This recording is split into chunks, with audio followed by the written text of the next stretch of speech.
Auto Village, a one-stop auto repair center. We are a trusted and reliable workshop that offers consistent, affordable, high-quality maintenance repairs and timely service. Our auto repair specialty is not just one or two things or one or two types of vehicles, but service excellence in everything we do. Our comprehensive service range includes preventive maintenance, mechanical repairs, engine overhauls, panel beating and spray painting. We also use computerized diagnostic machines for enhanced precision. Look no further than Auto Village, situated along Lang'at Road, opposite Uhuru Gardens. Auto Village, we believe in service excellence.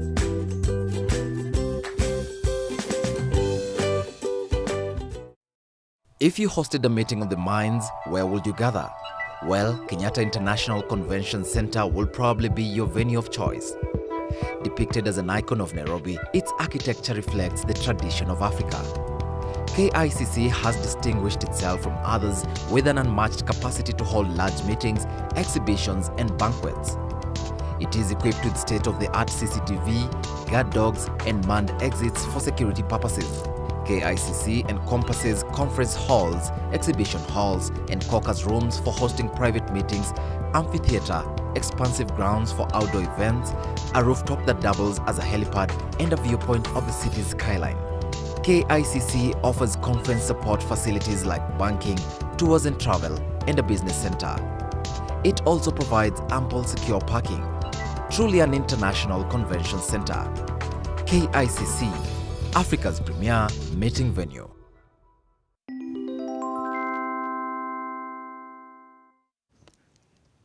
Well, good morning, everybody. It's good to see you once again. Yes, it's another brand new week, another brand new day, and we're pretty excited. A bright day it is.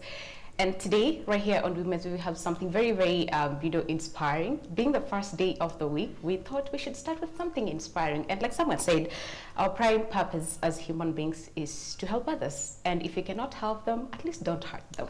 And today it's set to have one amazing woman that all of you will love. We are so humbled to have her on set, and she took it upon herself to help so many people out there, especially the girl child. So stick around to find out more about this amazing, amazing, amazing lady that we have on set. But before that, welcome to the show. My name is Winnie Lubemed. Feel free to participate, join the discussion. The number is 211-44. So like I said, I am not alone. Three amazing women on set. Hi, Juliet. Hi, Winnie. How was the weekend? Good to see you first. We haven't met this New Year. Yeah, by the way. Happy behind the scenes. We should say Happy New Year. Happy New Year. And to the review also, I haven't met them this New Year. Yes. So I'm glad to see all of you. Welcome to Women's View today, the 12th day of January 2015. I'm so happy to see all of you, and I know it will be a very, very interactive discussion, because what we have for you, you're going to love it. So keep texting to 1144 is our SMS line, and whatever that you have, any question, any inspiration story, keep that text coming. So welcome. Okay, and of course you'll have to tell us what are your New Year resolutions, your goals, and all that. And yeah, and of course we're not alone. We have a lovely woman right here on set, and like I said, it's all about we're in the spirit of helping others, and of course just giving back to the society. Yeah. And the lady, the guest that we have on set today, you will love her. So hi, madam. Hi. It's good to meet you. You look lovely. Thank you. Seems the New Year is coming up really well. Yeah, I can't complain. All right, so just say hi to the lovely viewers back at home. Oh, that's fine. Thank you. First of all, I want to say thank you to you and to Juliet and GBS in general for giving me the opportunity to come and maybe talk a little bit about myself and my passion in this life of helping and making a difference, a positive difference, most particularly in Kenya. Yes. Yeah. I'm Maggie. My long names are Margaret Waithera Kimani. Okay. I always say this, anywhere in the world, I'm very proudly Kenyan. Yeah. Yeah, very proudly Kenyan. And of course, I'm glad to be here. Yeah, and of course we're humbled to have you inside. And looking at you, someone might think that you had an easy life. Everything was all rosy, everything was perfect and okay. But that is not the case most of the time. We tend to judge people by the way we look at them. But behind them, there's a very inspiring story. I tend to believe that every human being has an inspiring story that we can, when we sit down and share, you'd find that everybody has the story that we have to share. And of course yours is an amazing, amazing story. So let's go back to the genesis. Margaret Kimani. The good old days. Yes, the good old days. Mine is actually quite, I look back sometimes and I'm like, seriously, God, you've blessed me. And by the way, in this life, I think the most important thing that matters to me is obviously God comes first, because I think without him, I wouldn't be here, and I wouldn't have been able to accomplish all the stuff that I've done, not only in Kenya, but abroad, all over the globe. I think I've touched somewhere wherever I lived, and that's my legacy. That's my very simple, basic legacy. The thing is, I'm actually I'm a child of very uneducated farmers back in Thika. So again, I'm very proudly, I'm very proud to be from Thika. So Thika is my hood. This is where I grew up. I went to very simple schools. In fact, you'll never hear of the names. It's some place in Katanga. So don't think you would know that. It's in the interior. Blue Post, you just keep going. It's like 20 minutes. And that's where my dad still lives. Down the road, obviously, I went to very simple school, public school. I believe in the public school system. They brought me to where I am. I went to Gatunguru Primary School. But us guys didn't have kindergarten, if you know what I mean. You have to do like class 1 direct. So for the new kids, for the new young generation people, Anyway, long story short, I went to Gatunguru Primary School. It's a public school. So I'm very humble. We were actually the first lot. That school was opened when I joined the school. So it was very, with basic, I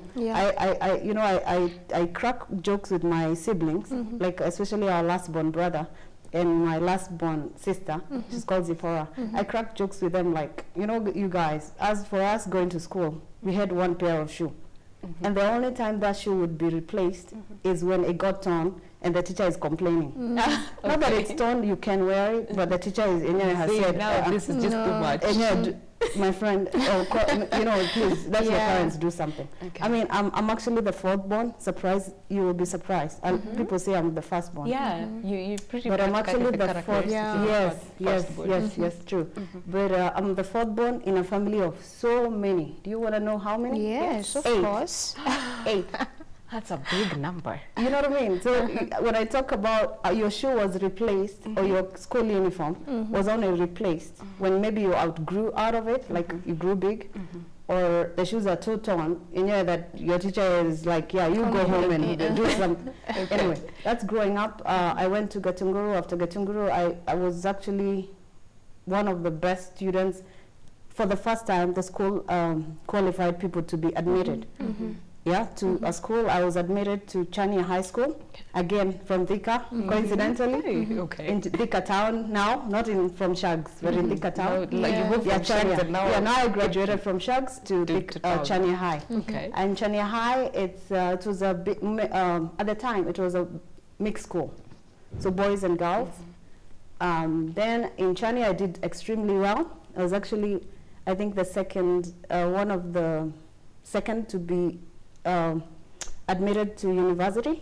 I was admitted to Kenyatta University, and that school I respected with all my heart. So I went to Kenyatta University, did my bachelor degree. I did Bachelor of Arts in math. I love math. I was very good in math. And then and I did math, a major in math, and I also did a major in economics. So after I graduated in Kenyatta University, my dad, and let me, it's very important that I mention this, my parents, as uneducated as they were, they're very passionate. I mean, this guy, my dad would sell the cows, you know, if he had to sell the cows, just to they see don't, of course they do not operate on credit. I'm a banker, so, you know, You don't they do think not so? borrow money. They don't believe in borrowing money like us. You know, they're very Yeah. they're very conservative. But my parents, even if they needed to sell the land, the small piece of land, you know, in Thika, we don't have a lot of land. It's not like Maasai land. Yeah. So if my dad needed to sell a piece of land, or a cow, or a goat, or a chicken, for us to go to school, he would do exactly that. So yes, I'm coming from a very humble background, but I thank God for my parents that they were passionate about giving us a better life than they had. Yeah. I mean, my dad, can you imagine, he dropped out of school in his family he was a hustler. He was doing some funny business like selling charcoal. I mean, seriously, you talk to my dad, you will shed tears. My dad was selling, you know, he has a truck that he would transport, how do you call the firewood? You know, firewood, charcoal, you name all manner of things. My dad would do, you know, he dropped out of school, so he actually is very uneducated. But he understood the meaning of education. And that's why in Duta Angels Foundation, I'm very passionate about empowering the girl child towards academic excellence. Because education can do a lot for you. Yeah, anyway, long story short, after I finished Kenyatta University, I did very well. I actually got a second upper honors.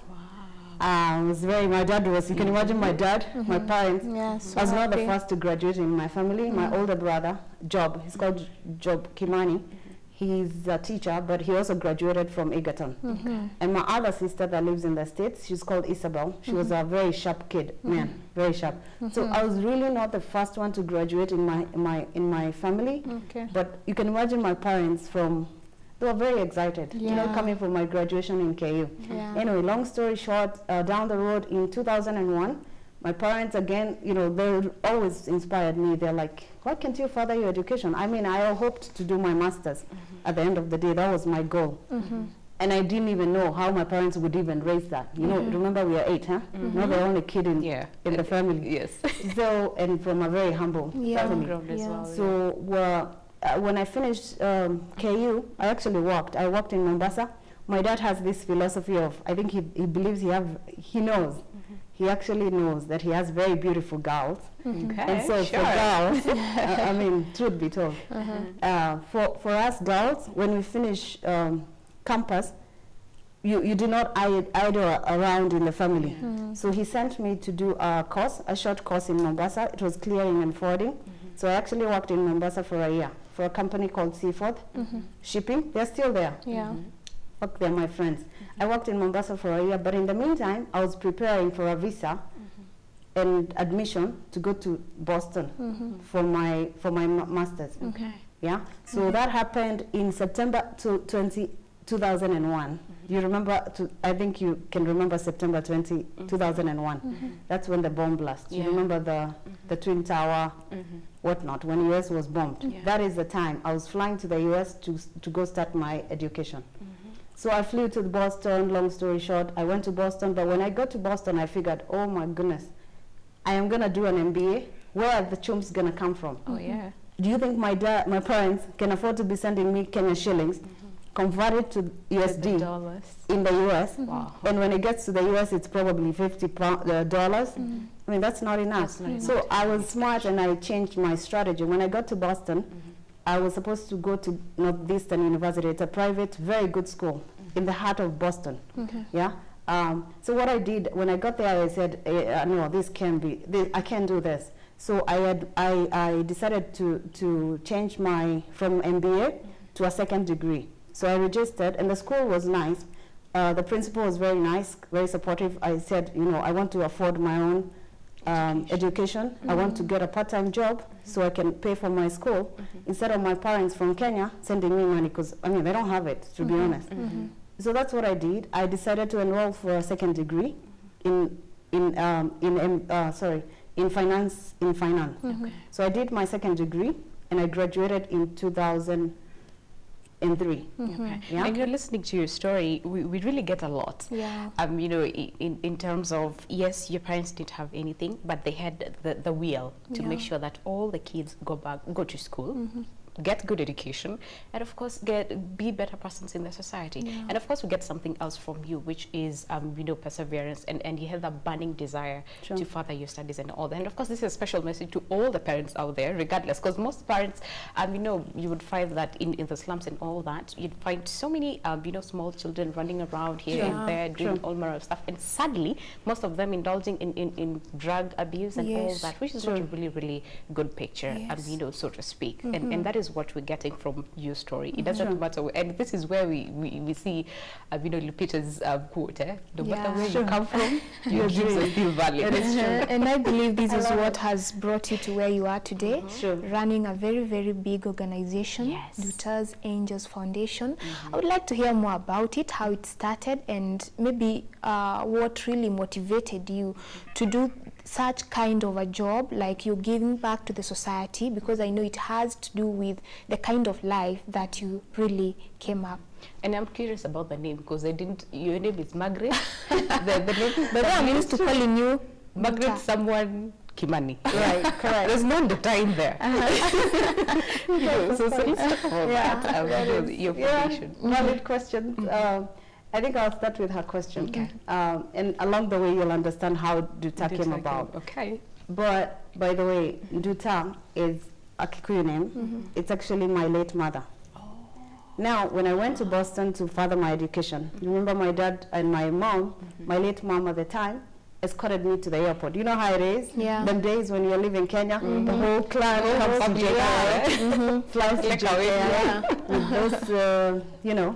Anyway, so they saw me off at the airport. And when I went to Boston, you know, I would talk to my mom almost, when I had money, almost every day. And my parents, I mean, our family bringing up is so rich, man. I hope I'm able to bring my little kid. I have a 1-year-old baby. She's called Amani. I hope I can instill the same family values. I mean, we were brought up in a very close, tightly, very nicely, very good Christian values. But the thing is, when my mom would call me all this time, she's like, oh, when are you graduating? And we would talk about graduation. Me, I'll be coming there, you know, I'll come for your graduation. And that was the plan all along. Little did I know, in 2003, early 2003, my mom got sick. Guess what? In the Kenyan standards, the doctors said that she had a mild stroke. So when I received those news the first time, it was a bit hard for me to take. You know, remember you're 3,000 miles away in Boston. And you know, when something happens, I'm a full-time, I was a student. So really, it's opportunity cost. I'm thinking, should I tell my professor, I'm graduating? I was supposed to graduate in 2003. So I was thinking, man, I love my parents so much and my family. But I was like, man, now between quitting school and you know, going to take care of my mom, I was so heartbroken. But the thing is, anyway, so in 9 months, exactly 9 months, I received that very sad call that my mom had passed on. And of course, when they're calling you from Kenya, us guys in the diaspora, when they're calling you, it's not even your dad calling. You know, my uncle would never call me just like that. You call me once in a while, or but it's my dad's phone. And my uncle is telling me, your mom doesn't look so good. And I'd spoken to my mom like a day ago. So I was like, what is the problem? But I knew she was in the hospital. So anyway, long story short, she died in 9 months. Within 9 months, she was going through physical therapy and whatnot. She passed on at Mata Hospital. So the foundation is actually all about my late mom's legacy. Yeah, my mom, I mean, I can't start talking about my mom today because it's a whole book. I mean, I will be here the whole day. But anyway, my late mom, remember my parents are uneducated. In fact, they are farmers, for lack of a better word. They do a bit of small farming, in a small farm. I mean, we have a small farm. But my parents you know, were doing very basic, but regardless of how much they had, my mom was such a generous freak. I mean, it's amazing. If you ever trespass, do you know how in Shags it is? You have a fence, and if someone, maybe because it's far to Zunguka, and they trespass through a house, my mom would literally sit you down and offer you something. On Sunday, my mom used to wake up at 6. I remember so well. There are those kids in the market, because our house is very close to the shopping center. And most of us that are watching me from our hood in Shags will tell you.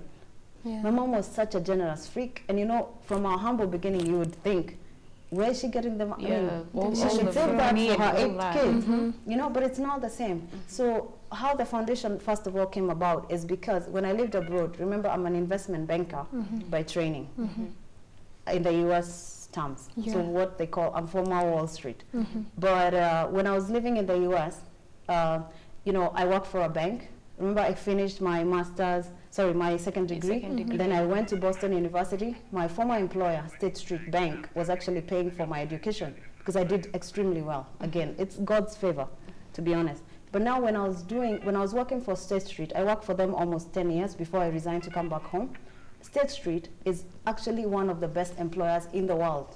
Do you know why? Every month, I used to get 2 days off to do community work.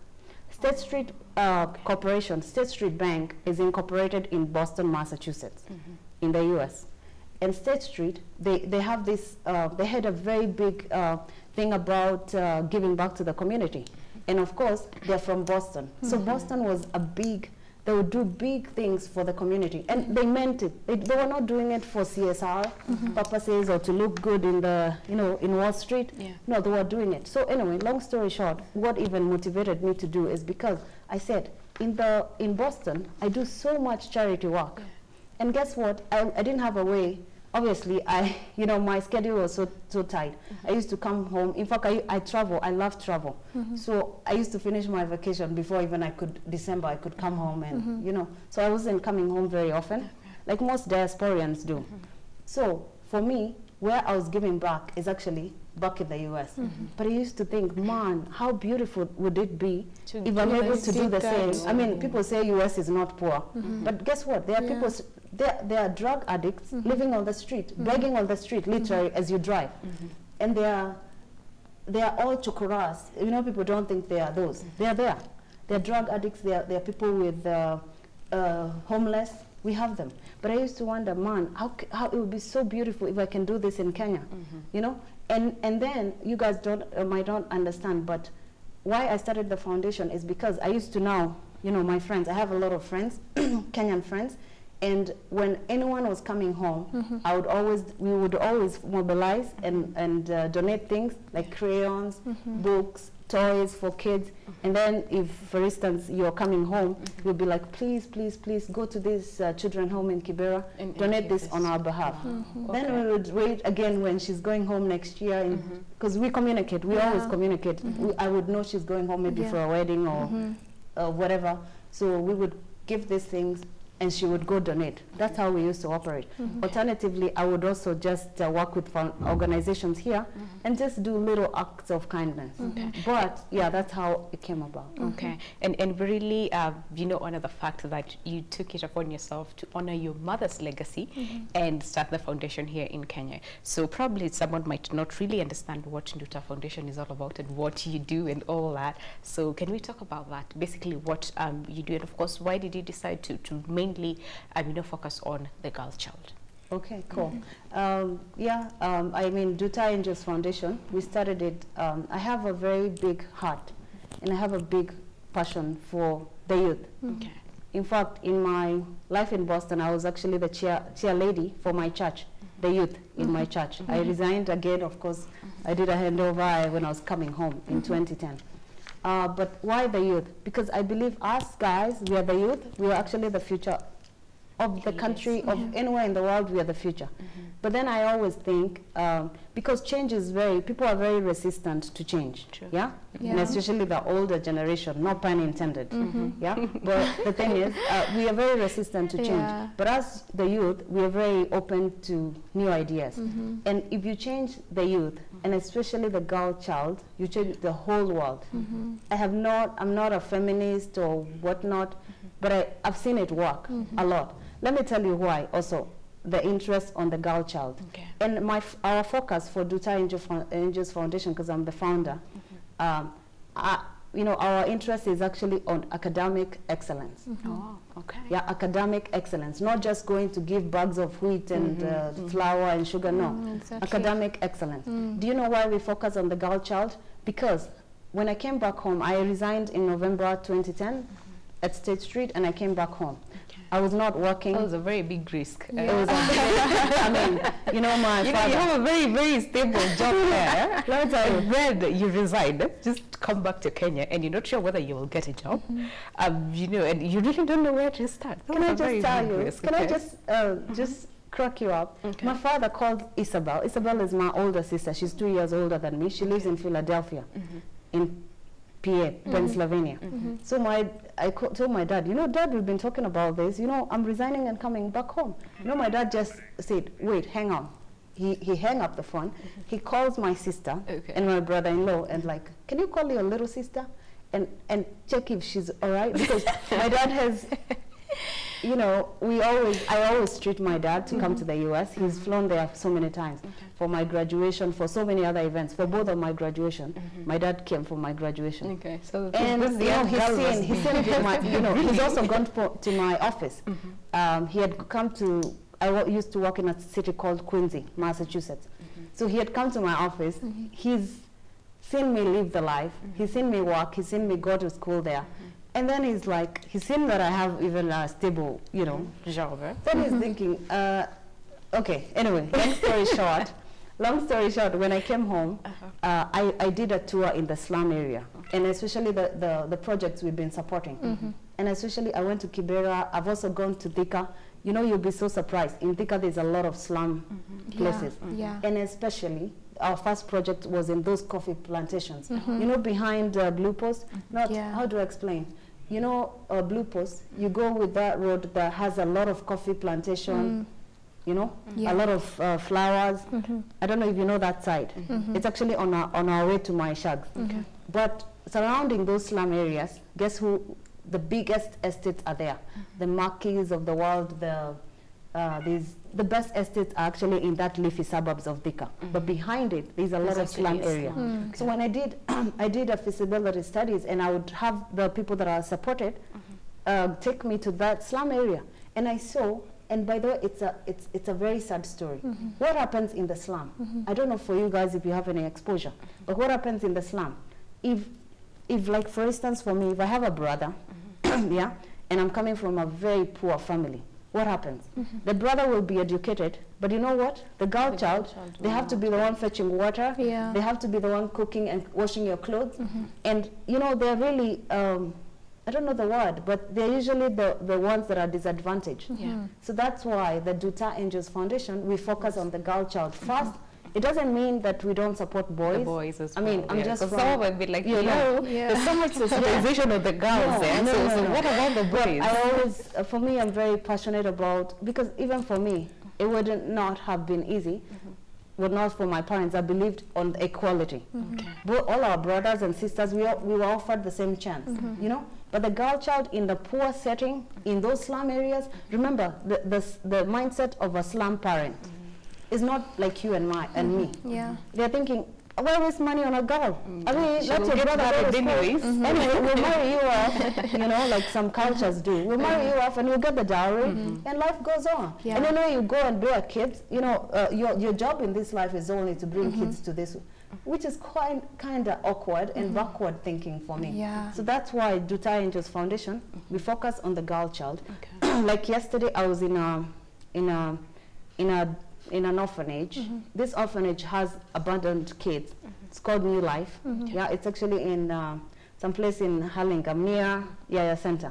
The thing is, when I go there, I don't care whether it's a boy, kid, or a girl child. But I'm saying our purpose, the Duta Angels Foundation, was started to focus on the girl child because we realized they are usually mostly the victims. Yeah, they have little chances. They have fewer chances than the boy. Okay. And now, before you tell us more about what exactly goes on in these slums, because I've also been out meeting out the less disadvantaged people in the society, and actually when you meet these people, you can tell a lot, even from their just the way they live, the way they do things, their thinking, their mentality and all that. And at the end of the day, you realize that they need someone to lean on, a shoulder to lean on, so that they can be in a position to see a positive life even for tomorrow. So viewer, we are welcoming you to our discussion to 41144 is our SMS line. We're going to take a short break, and when we come back, we are going to know more about Nduta Angels Foundation and some of the projects that they are doing in the society to help the less fortunate. So don't go away. Tell someone I live a life of favor.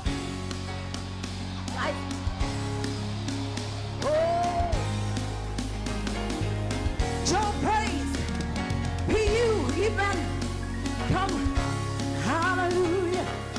Hey, come on everybody. We are a chosen generation, called for to show His excellence. All I require for life, God has given me, and I know who I am. We are a chosen generation. Come on. Called to show His excellence.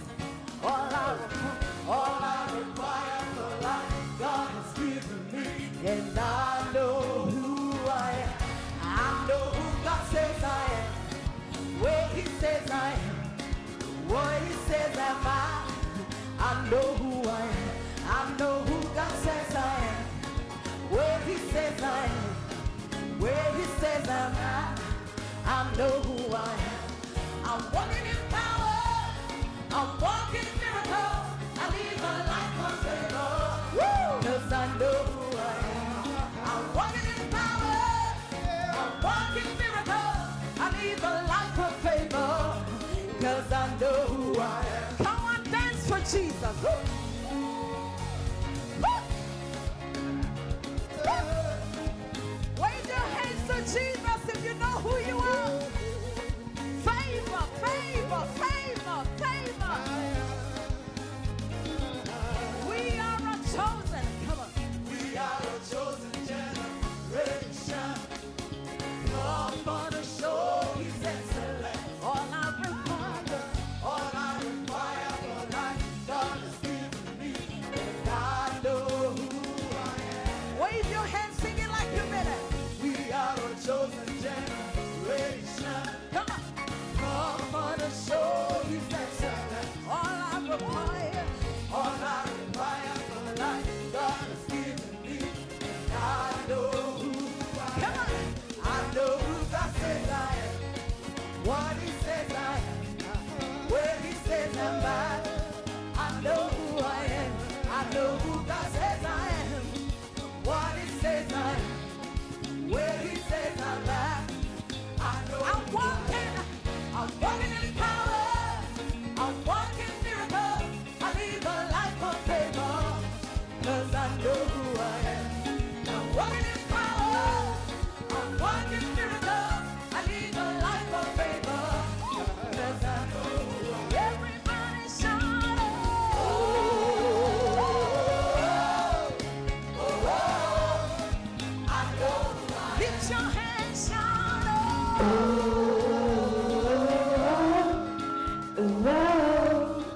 I know who I am. Wait, I realized I'm not the only one who loves that song. Why were you so excited? You know, the song was like, just what happened? This is my inspirational song every single morning. I play, in fact, if you come in the morning in my car as I drive to work, that's the song. That is my wake-up song. Okay. Yeah, it really inspires you because for me, I've always wanted to live a life of purpose. Yeah, because I crack my friends and I crack people that know me very well, including my family. I tell them, please, because none of us will live forever. Yeah, I mean, I don't know if you know about Dr. Monroe. He's actually my mentor. Me too. I met him in the US. Thank you. We need to talk after this. Oh yeah, but anyway, long story short, he was my mentor in the US. I met him when I was still in Harvard. That man was unbelievable. God bless him and the wife. But the thing is, he was my mentor, and he spoke so strongly. And in a little bit, I think I have a little Dr. Monroe inside me. And maybe, God willing, I might be the next doctor Monroe. Wow. Okay. Just say amen to that. Amen. A big one. A big one. Anyway, long We're story. a team. Yeah. Sure. we're a team. Thanks.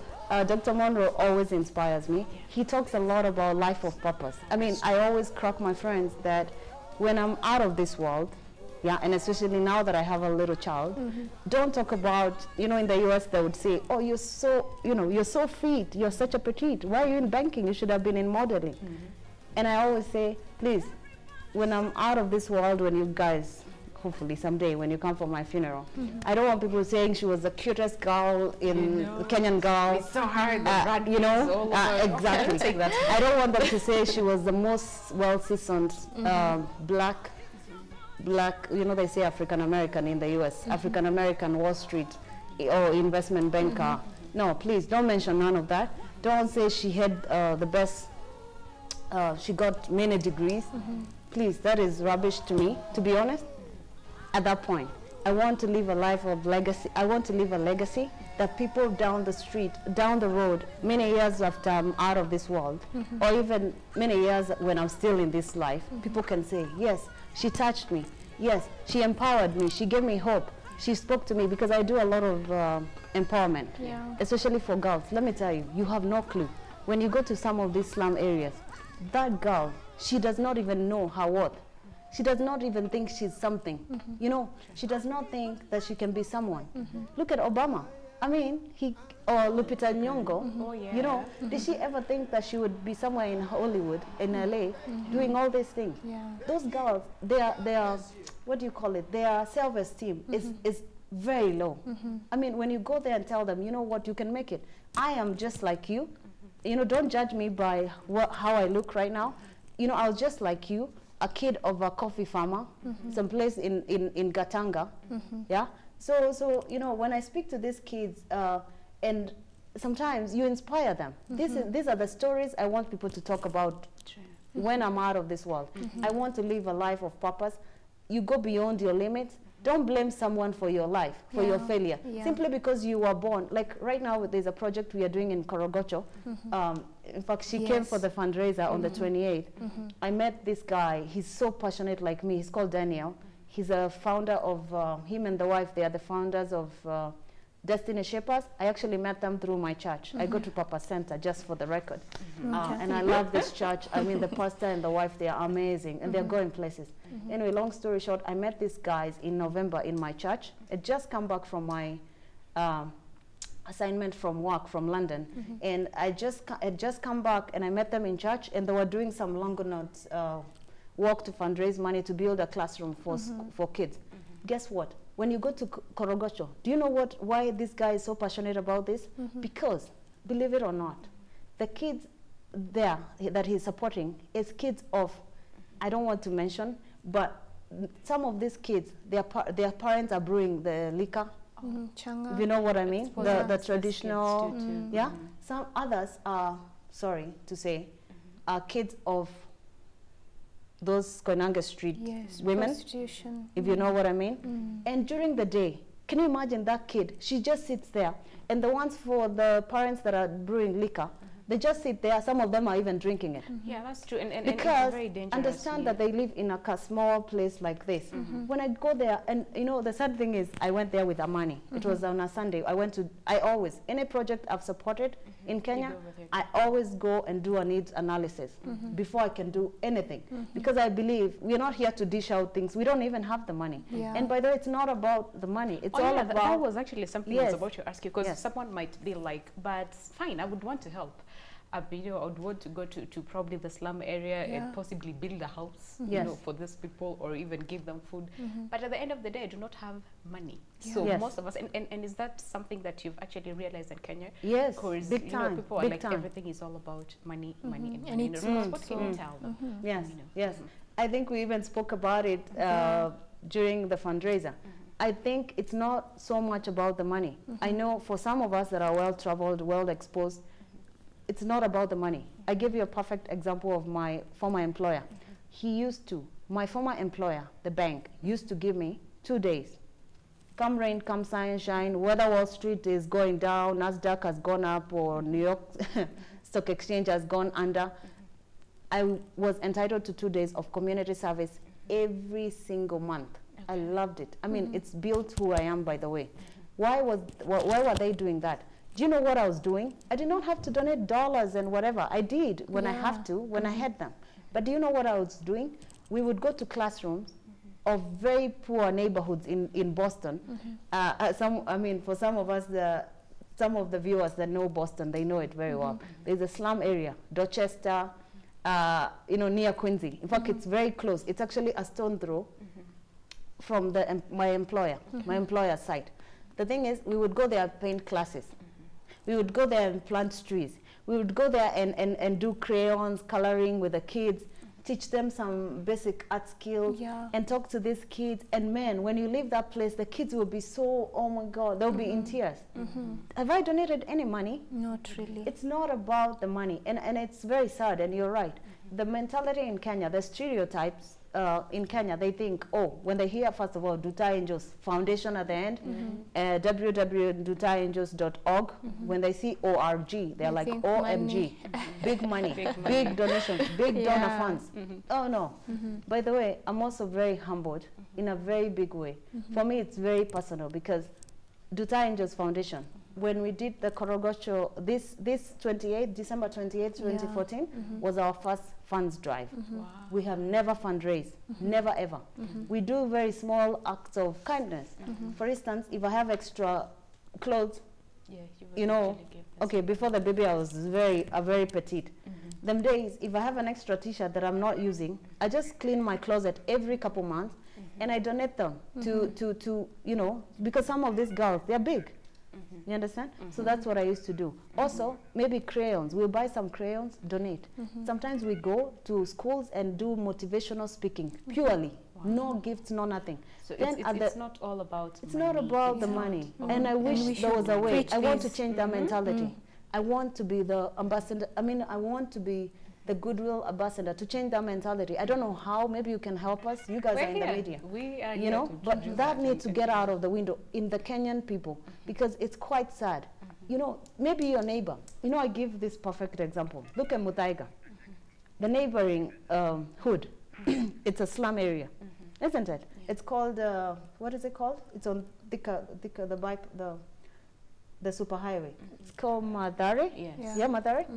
If you look in Thika, next to Maki is one of the poshest estates. Yeah. Right next to Maki, there are the slums of the slums, God knows. So in every rich neighborhood, even in Runda, I'm sure there's a slum next, I don't know the name. Slum, yes. You know what I mean? But the thing is, maybe you as an individual, I'm not saying, I don't believe in the dishing out, handout mentality.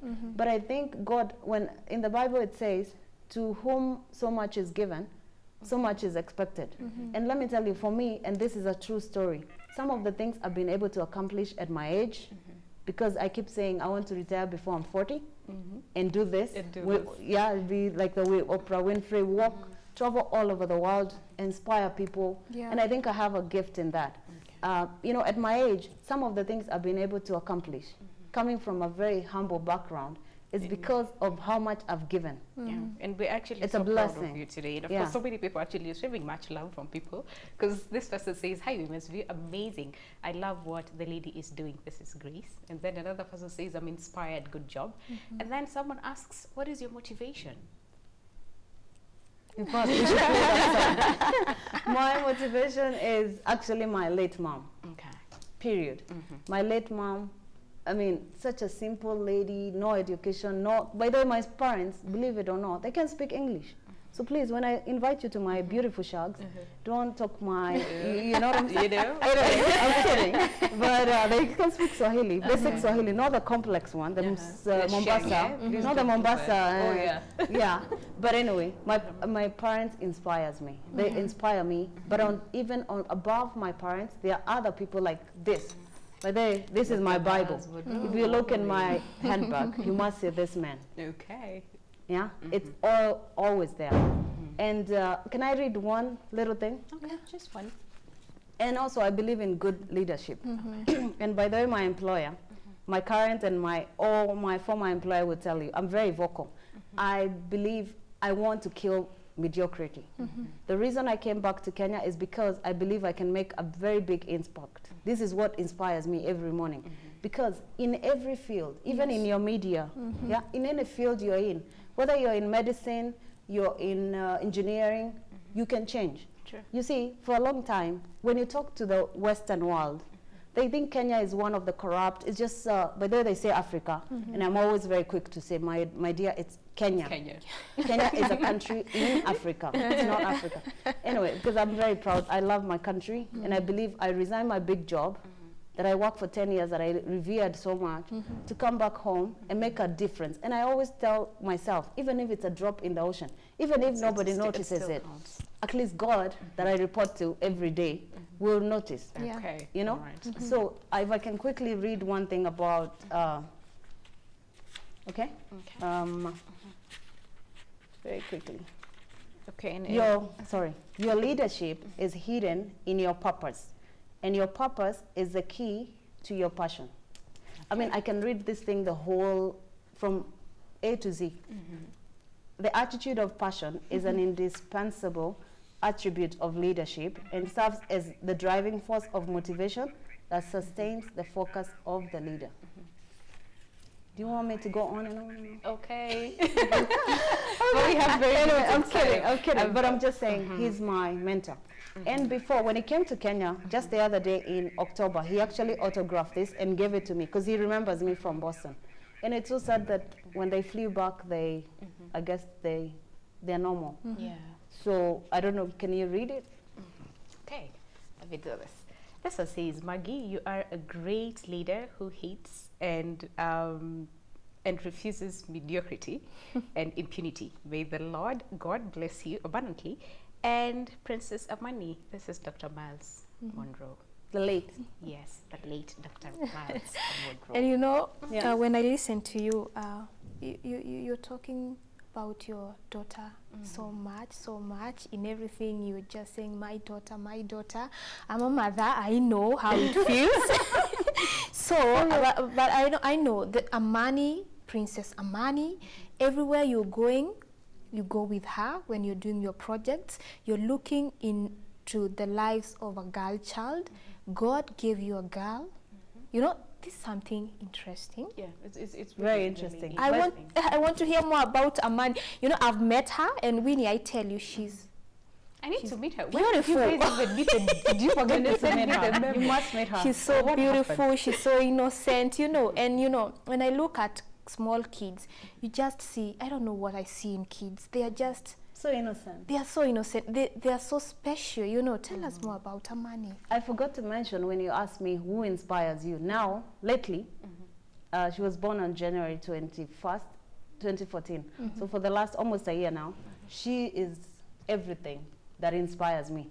Okay, my late mom still, and Dr. Monroe, and so many others that I might not mention. Yeah. But Amani, I call her Princess Amani. Amani actually inspires me a lot. In fact, she's the reason I can say that I live. She's everything. I mean, she's what matters most to me.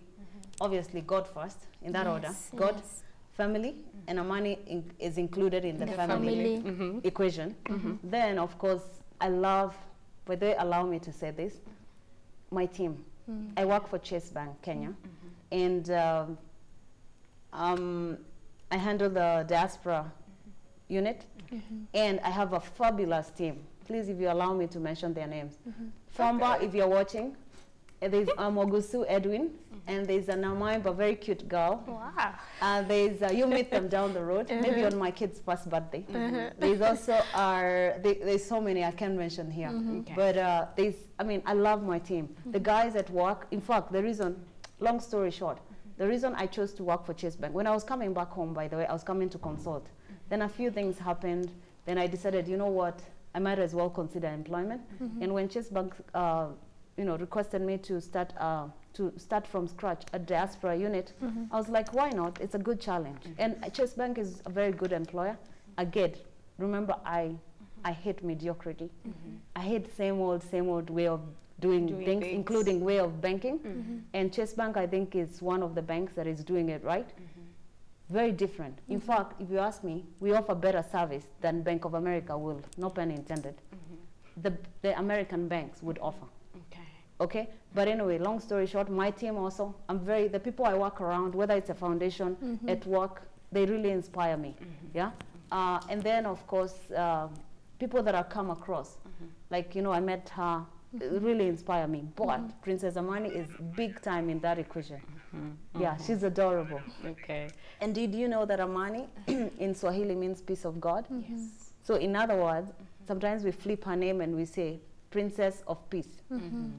Because it's Amani. Amani still. All right, so let's talk to probably so many institutions out there, and of course individuals who might probably think of, yes, I would want to help this other person, I would want to give back to the society, you know, but I really don't know how to do that. I really don't know where to start.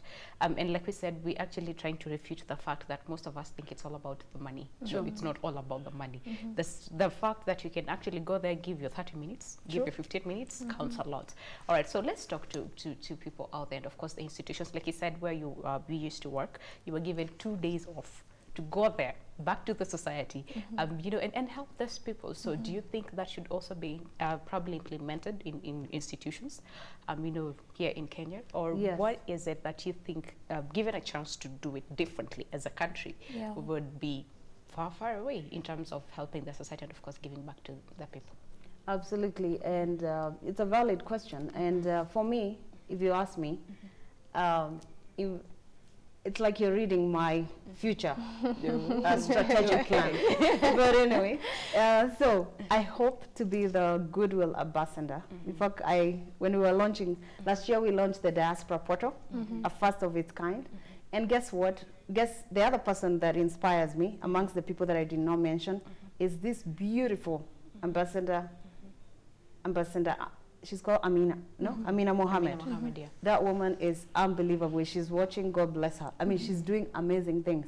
But that's not the point. Even our First Lady, she's doing unbelievable. Have you seen that Beyond campaign? Beyond Zero campaign. Yeah, I want to meet her. In fact, I have plans to do things. I want to meet her because there's a lot we can do together.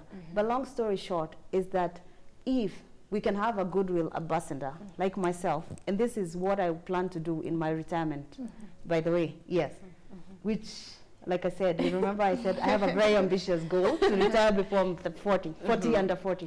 But the thing is, I think if we can get, it's more about, this is actually more of changing the mentality of our Kenyan, not only corporates, but even you and I.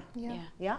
And this has to be a drive, almost like what Obama did when we were in the US to win the election, a grassroots campaign, to be honest. Because I think change, none of us as human beings, I've never seen one. I've worked with all manner of people, Chinese, Asian, white, American. Nobody, no human being likes change. I've not seen any in my global travel. Yeah, most of us don't like change. But you know, in Kenya, it's even worse because it's also coming from where we are coming from. You know, our history, colonization and whatnot. So if we can change the mentality, which is what I hope to drive across, I want to be able to go all over the globe, including talking to my diaspora people about what are you doing to give back home? Yes, where you are in Australia or Boston, you might be doing all these major, good, awesome things.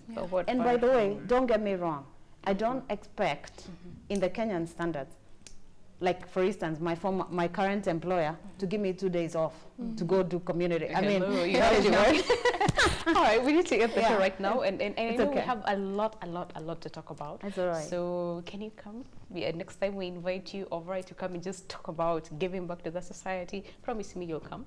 Definitely. All right. If I'm still in Kenya, yes, I will. Oh, yes. Okay. And I'm here to stay, by the way. Oh, okay. So please don't go anywhere. All right. So we really appreciate your time and, of course, the fact that you came here, being a Monday, to just talk about this inspirational stuff. This is something that is very, very important to us, you know, as individuals and, of course, as a nation at large. So can we get your parting shots in 10 seconds?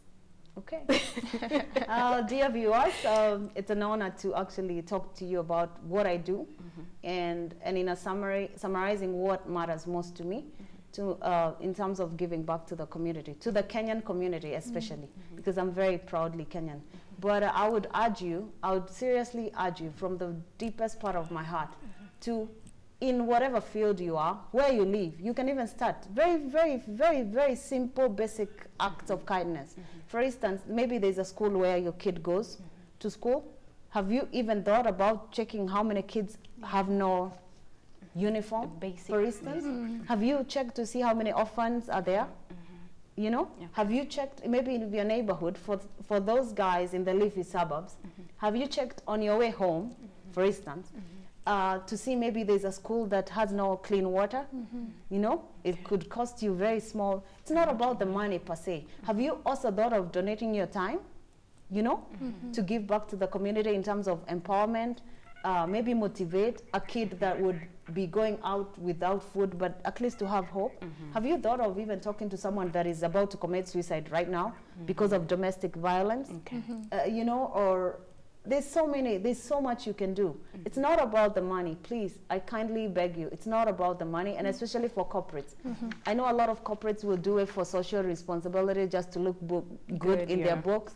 But let's do it with a heart. Let's do it from. Let's not do it for sure. Let's do it from deep down our hearts. Okay. and make a very big impact. Okay. Yes. Thank you so much. Yeah, and I'll invite you to one of my projects. Oh yeah, sure. Welcome. I'm on leave. I'm enjoying my annual leave. So Okay. you'll see me a lot. Okay. All right. And actually thanks for come. hosting me. And of course, thank you so much for coming. And of course, the good work that you're doing. And we hope that so many people will come on board and join you in this wonderful job that you are doing. And of course, give back to the society. Okay.